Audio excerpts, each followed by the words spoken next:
We've all had these conversations which escalated way too fast, and we know that there was a point when we should have stopped, but we didn't. What is that point exactly? Because there is one energy, one energetic, after which it's really hard to get back on track, and that's what I want to address today, and how to navigate through that so that you can avoid those nasty conversations and having your energy just drained out of you after a conversation that, ultimately left everyone feeling less than, okay? Not uplifted, but in lack. How do we avoid that? Let's dive right in.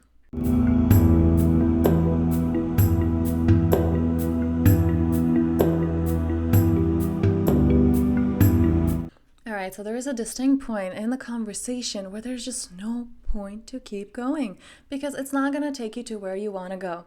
All right, so let's say we have two people and person one triggers the ending of the conversation by doing this following thing. After they trigger this, there's no point of talking. It's finished.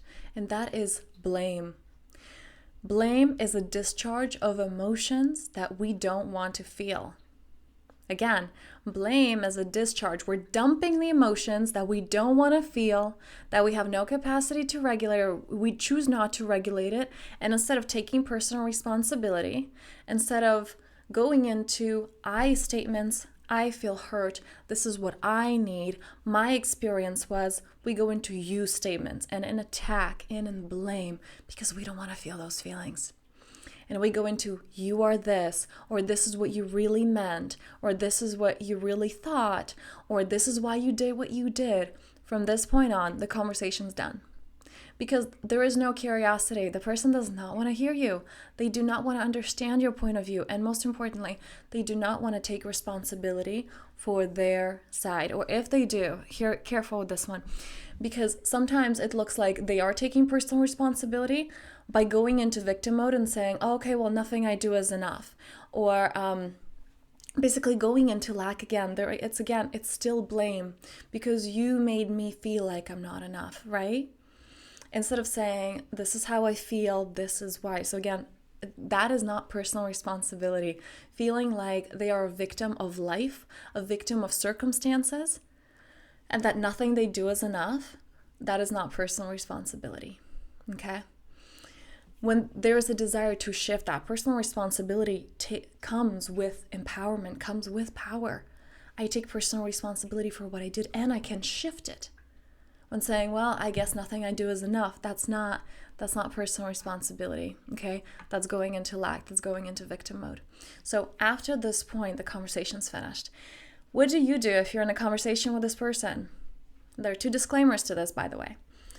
From this point, there's no point of talking. Get away. Create space. There are those moments where we can hold that.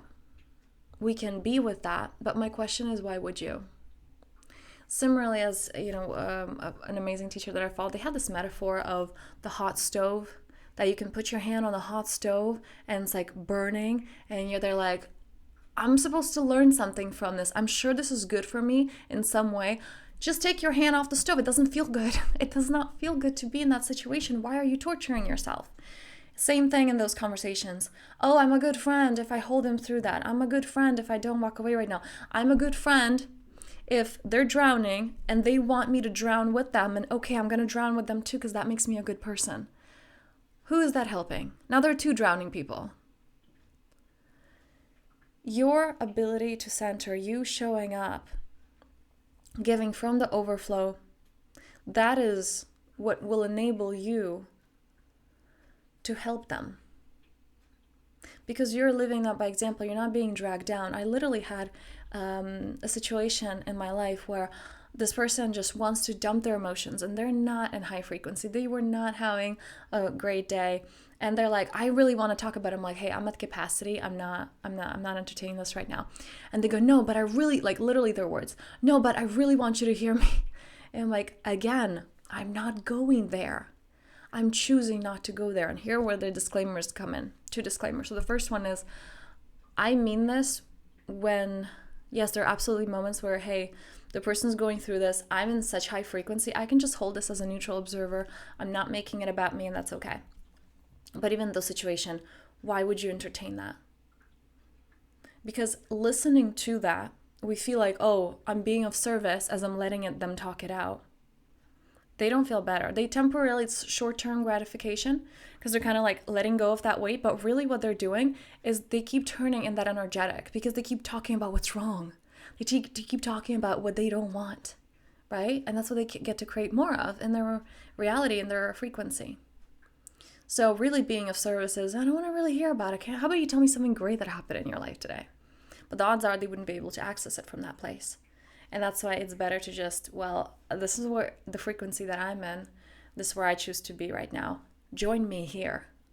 I'm not going to join you down there drowning, but you can join me up here having a great time. Okay, number 2. And this is really, it's like the opposite of what we're taught in society, right? Because we're taught that, well, this comes when if you're triggered by this, like if you're listening, it's like, well, that's heartless, or that's, first of all, try it out. And also getting curious, where is it that you like to be a victim and that you feel, I know what I'm saying right now is triggering. I totally get that because that used to be me. The reality is when a child plays happily in their corner, the parents don't really tend to, it's like, okay, they're quiet, they're good.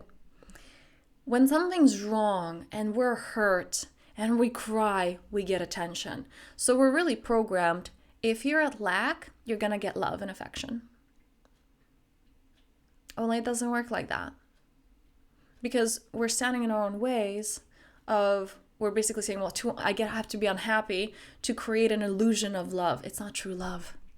It's not true love. When people are worried about you, that's not true love. They're actually seeing you as, oh, you poor thing, you can't handle it. That's not love. Okay? The deeper energetics are really communicating that. So disclaimer 1. Disclaimer 2. The odds are this will not be met well. This will not be met well. I live and breathe this work, and I was communicating clear boundaries to someone, and this was not met well. It was done in the most loving way possible.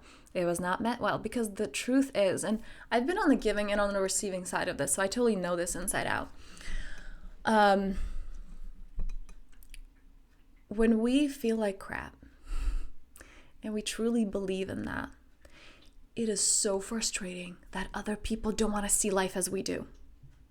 Life is not fair. Life does suck. And it's like this, and I feel this, so I want you to join me here. I don't like you in your la la land saying everything's amazing and rainbows and unicorns. I want you to feel like shit with me. And unfortunately, that's very true for a lot of us.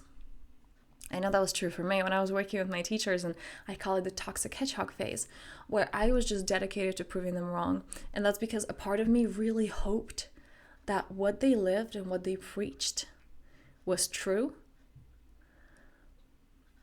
But if that were true, that means most of my life I was choosing against it. And that was too painful to admit. So I was devoted to proving them wrong. I was devoted to proving, no, life doesn't work this way and what you're teaching is bullshit. I wanted them to feel as crappy as I do, because that would validate me. I have the right to feel this way, instead of, crap, I'm choosing it. I don't have to. I don't have to be in the shithole. I'm choosing it. And that's painful. Understanding that you're standing in your own way. So this is not to blame. I'm not saying that the person who goes into blame is a bad guy. Absolutely not. We've all done that at some point in our lives. At the very least, we've all done this as children. What I am saying is that if you are committed to you, to your alignment, to being of service to those around you, then you're not going to be dragged down by that. Because when someone expects you, well, if you were a good friend, you would listen to my hurt. If you were a good partner, you would create space to listening and marinating in this hurt with me. If you're devoted to your purpose is not that. Your purpose is to be of service. Your purpose is to be centered, to be aligned. Your purpose is to show up as the best version of you in this life. And feeling low is not a best version of you. Self-sacrifice is not a best version of you. Thriving is the best version of you. Having ideas when you're thriving, when you're ecstatic, oh my God, I want to do this, and this would be amazing, and this is how I want to help. From the overflow, when you feel amazing, you can't help but give. You are in true alignment with your foundation, that is love. Your job is to tune into that. And giving in to someone's low frequency is not it. So this will not be met well. You are likely to be judged as selfish. You are likely to be labeled as, well, you're not there for me. I've definitely had that from a parent. Well, I can't believe I raised a daughter like that. I'm like, I wish you were. I wish you had. I literally told them, I wish you had the courage to be the daughter that I am. Because they weren't. Because they grew up being a people pleaser, doing things they didn't want to do, and then having resentment later on. Like, I've seen this. And like, I don't want to be that. And so you will be judged and you will be criticized. And here again, notice, you are so this. This is the kind of daughter you are. You, that's blame, is a discharge of emotion that they do not want to feel being dumped onto you. Now, whether you accept this or not, that's on you. And the clear way to do it is just to create boundaries. Not my circus, not my monkeys. You have the right to feel this way because the price for your own freedom is to allow freedom to others. So you have the right to feel miserable. I don't need to fix you. I don't need to save you. You can save you. And I know that I'm going to be here to be a living example that feeling good is possible. And when you're ready to join me, you can join me. All right? So let me know down below how this resonated, whether you're on the giving end, on the receiving end of this. It's really powerful, especially when you can look back and you're like, oh, I try to drag people down at some point in my life, and such cool awareness, because that's just how your ego works. It's not personal, that's how your mind works. So letting me know what is landing for you below. And we have an amazing event coming up. By the way, the replay will be available for a while, for keys to manifesting abundance, where we're going deeper into that, because it's kind of one of the aspects of one of the keys, what I shared today.